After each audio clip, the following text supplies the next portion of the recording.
Professor Brian Dolan, OBE, is a multi-award winning consultant. He's had a 40-year career as a clinician and academic and educator, a senior leader and an innovator across health systems and services.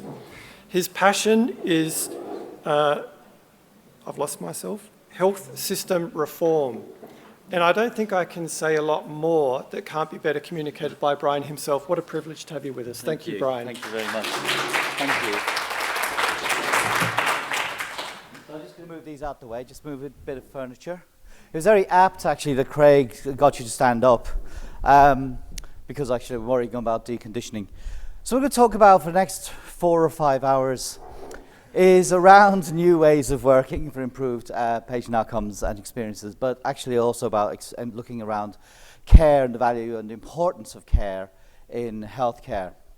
And I'd like to acknowledge the traditional owners that we're meeting on the country of the Kaurna people, traditional owners and custodians of this land, pay respect to elders past, present and emerging, and recognise and respect their cultural heritage, beliefs and relationship with the land, and acknowledge that they are of continuing importance to the Kaurna people living today.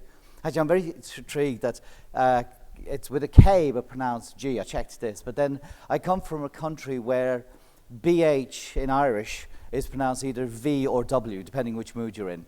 So I think we did it to confuse the English. You know, when it comes to, so what I'm going to talk around is, if you like, the emotion side of around the evidence and a whole bunch of things. But you know, it takes courage. It takes courage to challenge. It takes courage to stand up outside the crowd. It takes courage to be wrong. And you know, for the 21st century, the illiterate won't be those who can't read and write. It'll be those who can't learn, unlearn, and relearn. That will be what 21st century illiteracy will be about. And it takes courage to speak up and speak against and be different. It also takes commitment to practice, to have the grit to endeavour. At the moment, I've spent last year, I mean, 2020 was not the International Year of the Nurse and Midwife that any of us expected, to be honest. But in a strange old way, I think it's been great for that. And it's been great because we would probably have spent a year patting ourselves under the back saying, geez, aren't we marvellous? But in fact, what we have shown the world is the critical importance of nursing in the health and public health space, and midwives as well. And I was quoted in The Economist last year, I think it was, and because I said, the public looks up to doctors. Because, you know, doctors are fantastic. I worked in academic general practice for a number of years. You know, when I hesitated to put my hand up earlier, because I kind of see myself more as a recovering academic, to be honest. But, you know, the doctors are just outstanding people, but the public looks up to them. But they look in the eye of a nurse. Because the dynamic, the relationship that the public has with nursing and nurses and midwives is a very different one from that which they have with our medical colleagues. They don't hang around most of the public in the social milieu of our medical colleagues. They don't necessarily know them socially, but there's a nurse on every street. It's a different space that nurses hold. And what I've been spending a lot of time in the last few months is how do we articulate and recalibrate the narrative? Because if our medical colleagues, if doctors are the stars, maybe nurses are the light. And maybe that's the best place for us to be. Because not everyone needs to star. And something I learned a couple of months ago which changed my whole way of thinking about stuff. I was having dinner, and the colleague was talking about Aboriginal people and some Aboriginal groups. And they don't look at the stars and look at the night and the light, the stars and join the dots, and you come up with Capricorn and Aries and the big cloud, the big dip and all that. What they come up with is they look at the darkness, and it's the darkness in which the shapes are found. So it's about how do we think and rethink the way we think about things. And it's also about connection. Change, evidence policy, it's also about connection. Knowing is not enough. It's about knowing how people feel and not underestimating how powerful fears are in preventing change happening. And when we're having conversation, recognizing that fear is a big, big driver of inertia and resistance. What if it goes wrong? What if it causes harm to patients? What if I get into trouble if I commit to doing this and it doesn't go right? What will happen if we tried it before and it doesn't work this time either? So recognizing that connection, and people are not necessarily resistance. Questions don't mean resistance. Often questions mean people are trying to process, understand, and overcome their fears. And when we go into conversations, it's about a process and a conversation founded on curiosity, not evidence. Because if the evidence was enough, we wouldn't be dealing with smoking, the anti-vax movement, all of that stuff. It's not enough to have the evidence. Leslie, before the thing we were chatting, she worked in and one of the most outstanding CEOs I've ever worked with. I worked with Central Adelaide Local Health Network, Colin, as the critical friend for nursing. And there's so many great people there. But we were talking before the tea break. She was a CEO in a small town in the southeast of England, which had the highest rates of smoking among pregnant women. And what they found is after pregnancy, 78% of those women returned to smoking. So the intervention was not enough. So they took a different route, is they worked with the perceived matriarchs within those families and worked to connect them to enable smoking cessation. And that's how it changed. Not on the evidence, if you will, but around the relationships and the connections. Because culture doesn't change just because we want it to change. It changes when behavior and everyday reality changes. As a by-the-by, I'm really happy to share the slide deck with anyone here or around the world. You're very welcome to have it. If you hoard knowledge, it's wasted. Just give it away. Linda Holt and I, my business partner, she's also an emergency nurse by background like myself, we created the iCare program, standing for Innovation, Compassion, Attitude, Resilience, and Engagement. And we've been running that program with 125 nursing leaders in Carlin, and we're now looking at a number of other places that are expressing interest in it. Because it's how we frame this stuff. And this model, in fact, you can do a self-assessment based on where you are yourself on it. And we're building it up at the moment, this model of leadership. Because I think we need to recognize innovation matters, but compassion, I see the word compassion and think of the words compass and passion hidden in plain sight. Attitude coming from the old Italian for posture, how we present ourselves. Resilience is a muscle. We're not just born with it, but you build it. And engagement, as I've alluded to, and connection is how we connect with other people. You see, innovation is progress in the face of tradition, as David Sanders says. But here was an innovator, Florence. She would have been 201 last week. Haven't seen her for a while. And, she was extraordinary because she became quite literally a living legend in her own time. She was so perceived as so important in the fields of Scutari and the Crimea that even in the nights when she reduced the infection rate down from something like 42% to around 4%, more people were dying as a consequence of infections than they were dying of battleground injuries. And she cleaned it up. She did, if you like, the global health, sanitation, cleanliness, running water, all of those things mattered, and they are transferable even to today. But she was so potent when she walked around with her lamp that when she would walk past soldiers, if her shadow landed on them, they blessed themselves. She had that level of impact. She created the polar graph. The pie chart had only been invented a couple of decades before. She created an extension of that. First woman to become a fellow of the Royal Statistical Society. First woman to become one of the Order of Merit. Only 13 living people have that. An extraordinary woman in so many, many ways. But she also recognized something I dedicate so much of my life to, which is about valuing people's and patients' time. But extraordinary, the echoes all the way back from Hippocrates. It may seem a strange principle to enunciate that the first requirement in a hospital is that it should do the sick no harm. Hippocrates' dictum primum non essere, first do no harm. extraordinary to me that, you know, we've for years and years and years have said, go to hospital, you'll be safe there. And now we're going about that. But she also said it's a well-known rule that keep no patient in hospital a day longer than is absolutely necessary. And even this may be days too long.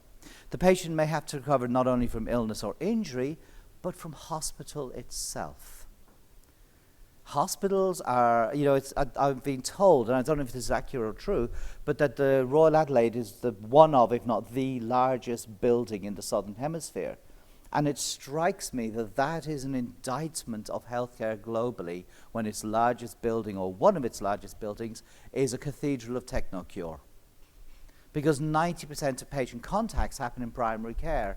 And yet we build, and you know, if you ever see the media, what they love is being in front of a hospital.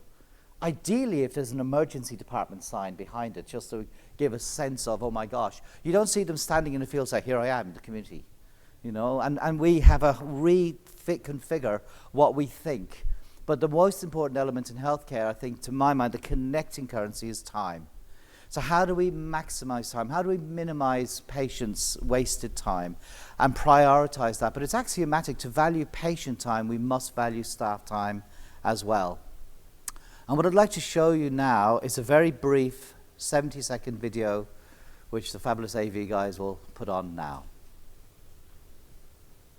Day's almost over, the sky's about to show her the first glimpse of gold over. Waking up dreams, the thing is I don't know why things that I felt so concerned with just let go and drift with the breeze. I've been running around looking for answers, and all of these days there still ain't enough.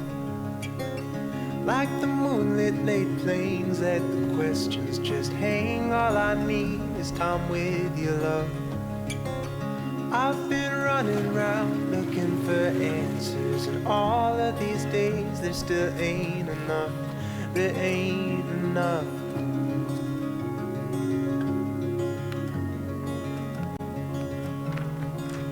Time with you, love.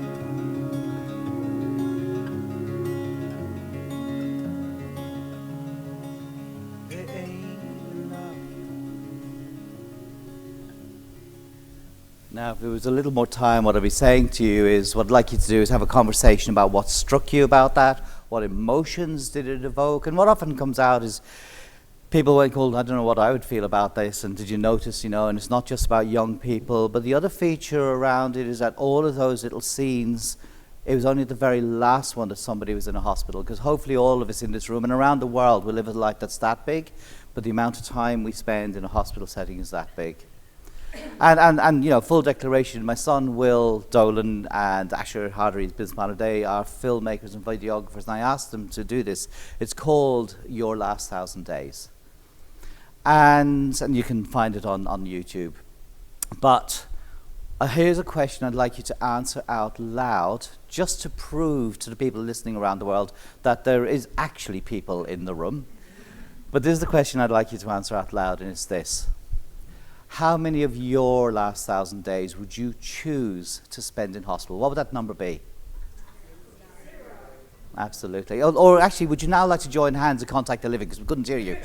How many of your last 1,000 days would you choose to spend in hospital? 0. Absolutely. I was in Oxford some years ago, and I asked this question, and an occupational therapist said 3. And we said, well, why? She says, well, you know, because I'd want to make sure my medication, so, you know, 3 would be, you know, 1 would be better, 2 would be, you know, but 3, absolutely. We loved her specificity, you know. But you're right, the answer for me, for most of us in the room, would be 0, or as few as possible. And I think if we really designed health systems around valuing time, we would have far smaller, fewer hospitals. We would rethink where we invest. We would rethink how we think about what patient experiences are like and where their care should be delivered. You see, there's only 2 days that are fewer than 24 hours in each lifetime, sitting like bookmarks astride our lives. One that we celebrate every year, and yet is the other that makes us see living as precious. And we long for love, we fear death, but we wish we had more time. And at 9 o'clock on the 99th day of the year, a 99-year-old died in his own bed, and his wife, who happened to be Queen Elizabeth, lay beside him and sat beside him. And it happened also to be my birthday. And it does strike me, Prince Philip got what he wanted. He wanted to die in the place he called home, in his bed. Is that what you'd want for everyone? And as I understand it, only 14% of Australians die in the place they call home. In New Zealand, in the UK and other countries, it's around 28%. That is a number we need collectively to lift, because that is what the public wants just as much we want. And this is not about money, it's about doing the right thing because it is the right thing. Because time is what connects healthcare, not money. And when you think about it, access targets and waiting lists, how long you wait in A&E, how long you wait for an emergency department, how long you wait for surgery or outpatients, they're all measured in time. Beds are not capacity. Beds are simply pieces of furniture where people wait for things to happen. Capacity in a health system is senior clinical decision makers and senior clinical action takers. Because with the greatest respect, a new grad nurse or doctor or allied therapist, they cannot make decisions that progress the patient to the next stage of their journey. It needs senior clinicians. And it's manifest in language like, what are we waiting for? We're waiting for the registrar to review this patient. We're waiting for the clinical nurse specialist to see this really gnarly wound that we'd like her advice on. We're waiting for the physio to see if he can give us advice on this patient's respiratory challenges. It's senior decision makers that determine it. And harm is frequently caused as a consequence of time ill spent. There's the wonderful work of Drew Richardson in 2006 in Canberra, a huge sample size, where he found 40% of people who spend a protracted time in emergency departments, they've got a 40% higher rate of mortality and morbidity if they have a long wait in ED. Waiting is not passive. Waiting causes harm events. And at the opposite end of the spectrum, we've got people who are stranded in hospital, people who are 7 or super stranded over 21 days, and they're stranded patients with 5 things going on. They have got more than one medical team looking after them. They've got more than one therapy team looking after them. They've got multiple comorbidities. They have a long length of stay, and their predictor of the long length of stay is they have no plan, so there is a long length of stay. And it's a harm event. And one of the Singaporean studies found that 42% of protracted wait in hospitals related to deconditioning, the loss of muscle tone and everything else that goes around it. But it's not just our patients' time, it's our time as well. Running around looking for equipment. You're hunting down an OBS machine, and then you find 2 of them huddled together in the corner like survivors of the Titanic. And what have you done? You've wasted your time. Waiting for people to call back. And somebody else rings, and the person who did try to call you back gets an engaged number, and then they kind of give up, and the time is wasted. Something that I know doesn't happen in any health system, or in academia, anywhere on the planet, is being involved in pointless meetings. I know it doesn't happen. Wouldn't it be marvelous to say, I only go to pointful meetings myself? And 70 to 80% of global health systems, 70 to 80% of their budget is spent on time. Because salaries and wages are the purchase of the most precious thing we all have, which is our time. And that's where the health budget goes, on the purchase of time. And that's why it's a connecting currency. But if you're working on a ward and the mornings go fly, and it's time to think, oh my gosh, look at that, it's 11 o'clock, not a child in the house washed yet. And yet if your relative time comes dripping slow. But if you have a life-limiting condition, every moment becomes precious, because a minute feels like 10 minutes feels like half an hour, and a half an hour feels like an eternity. You see, care to me will always be more important than cure. Because while cure is limited, there's only so much cure we can offer anyone. Because we must in the end die. There's a point at which we are no longer able to be cured. But the need for care is infinite. From before we're born, in fact, there's the first 1,000 days, is the 2 years before in the first year of life. through after our deaths, when we still need care in the dignity in our death. So while the need for cure is limited, the need for care is endless. And we don't have intensive cure units, we have intensive care units, and I think that's the reason why.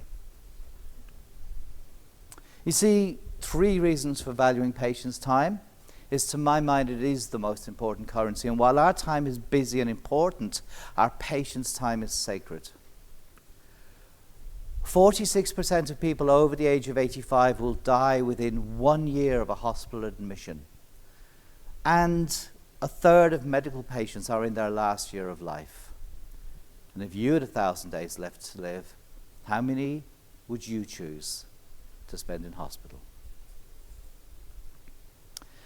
And the work of doing the AI care, I want to give you a case study of a fantastic nurse unit manager in St. Margaret's Hospital from this parish, Central Adelaide, and hers is about imagining applying the experience and the evidence around falls.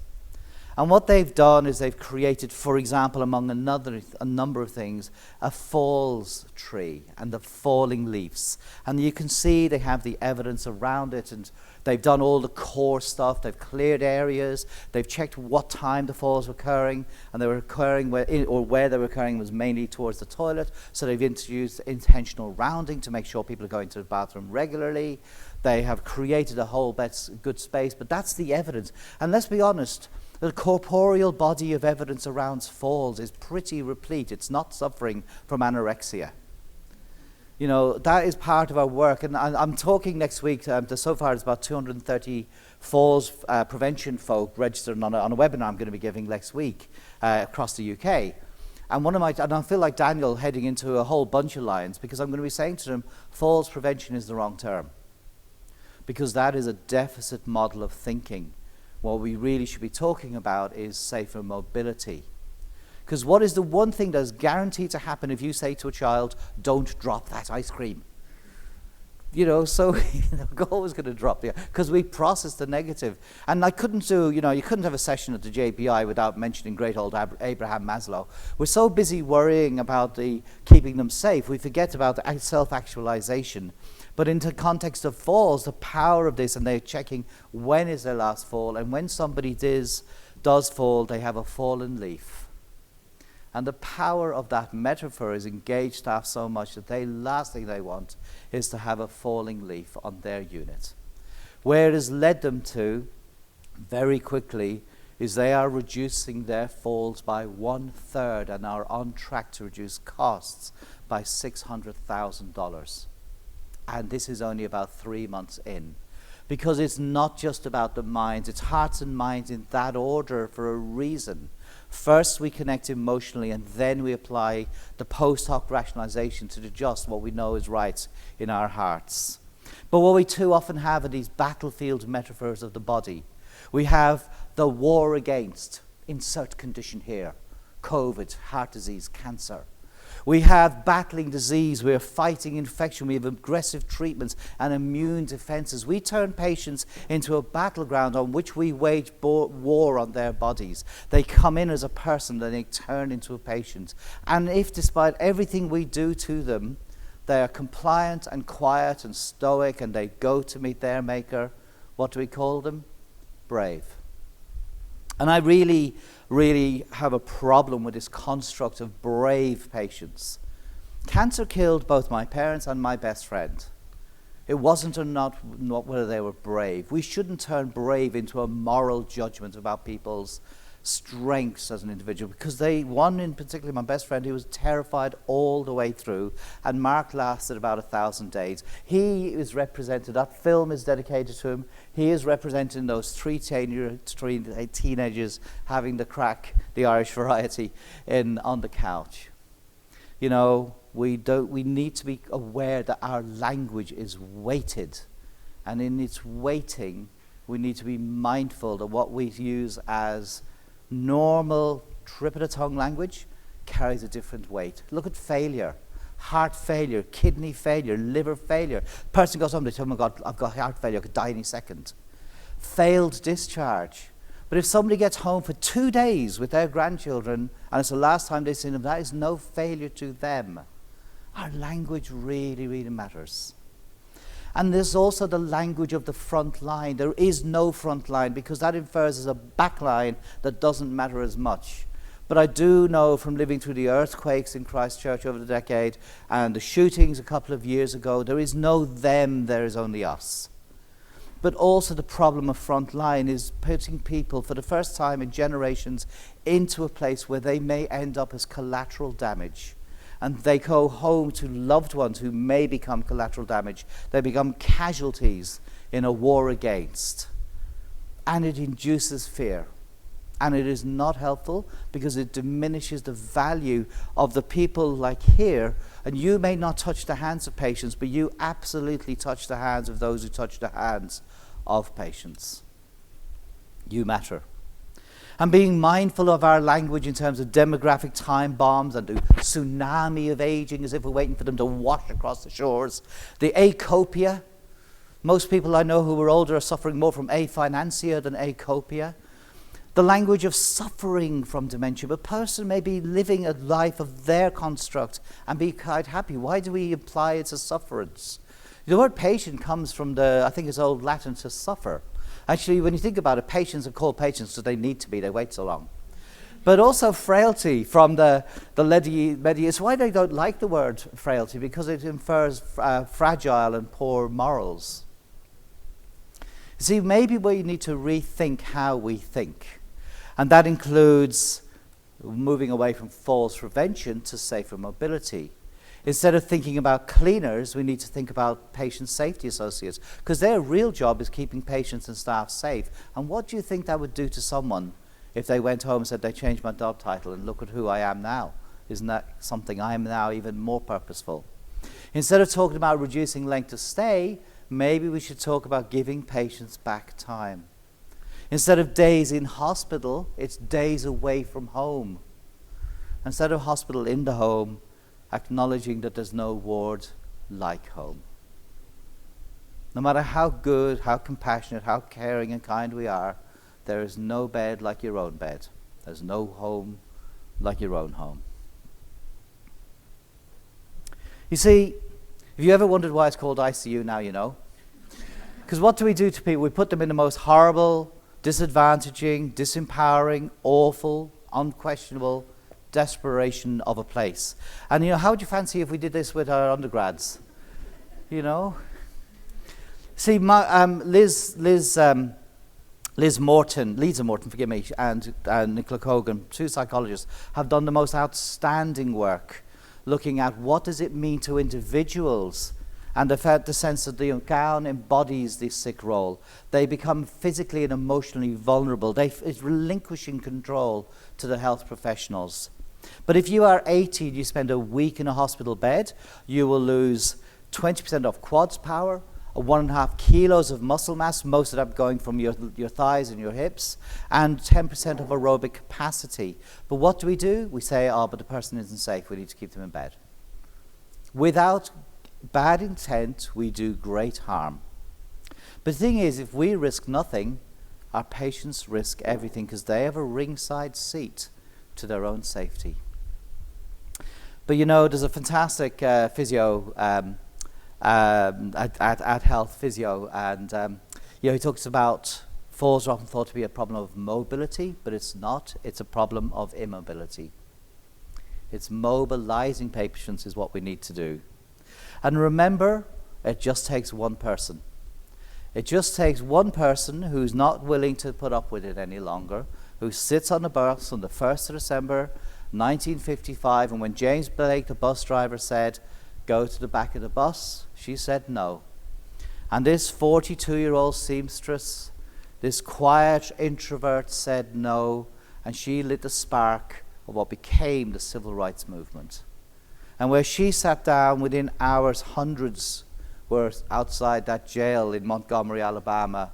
And one of those got involved was a young black Baptist minister called Dr. Martin Luther King. And within a few years, where she sat down and then hundreds marched, hundreds of thousands marched. And they marched because they believed in what he believed. And he didn't talk about, he talked about his dream, about what he believed in. He looked forward to the day when his 4 black daughters could play with 4 white children. They'd be judged not on the color of their skin, but on the content of their character. He looked forward to the day when the sons of slaves and the sons of slave owners could sit around the table and break bread together as brothers and sisters. He talked about the arc of history is long but bends towards justice, but not in a straight line. And as we saw for the previous 4 years in the United States, that was an arc that seemed to go quite wobbly for a while. And we have to acknowledge that it takes courage, it takes commitment, it takes passion, it takes connection. And it's also about realizing, and I know David is coming in from California, and I'm going to be speaking later about, he's going to be speaking later, I should say. But I was doing a piece of work, a commentary for a book that'll come out later in the year. And it was about this fantastic character called Ma Jode. And Ma Jode was in the Grapes of Wrath, and she became not just the matriarch, she was the symbol of wisdom and age, as they traveled from the Dust Bowl of the Midwest in an all too recognizable climate-affected, economically destroyed Midwest, and they were going to California for what they hoped would be a better life. And what Ma Jode says is, far away in the distance, the 1,000 lives we could have led are waiting for us to show up. But when we get there, it'll only have been one of them. And each of us could have chosen a very different life. Each of us could have chosen lives where we wouldn't have had to work as hard, give up weekends, study for years, not be available to things we loved. We could have chosen lives where we could have worked less hard for more money, walk out at 5 o'clock and forget the place till Monday at 9. But instead, we collectively chose a life of service. We chose to be part of something so much bigger than all of us. And we chose, in many ways, we became social millionaires, because there's some people who are so poor that all they have is money. But social millionaires are people who value people's dignity, their time, their autonomy. They are people who are passionate about wanting to make a difference in their small way. They are people who remember why we came into academia and healthcare. Those are the great days. And when we look back on our own last 1,000 days, we'll all probably say, I never got rich or famous, but I mattered. I mattered to my family. I mattered to my community. I mattered to a profession I was so proud to be part of. And I think if you could look back on that and say, you know what? I was a social millionaire. I made a difference. And the place I leave behind is a little bit better because the life I led. That's the life of a social millionaire. And it's not they that stop us, it's ourselves. Because as that great Kiwi, Edmund Hillary, said, it's not the mountain we conquer, but ourselves. And thank you for your time.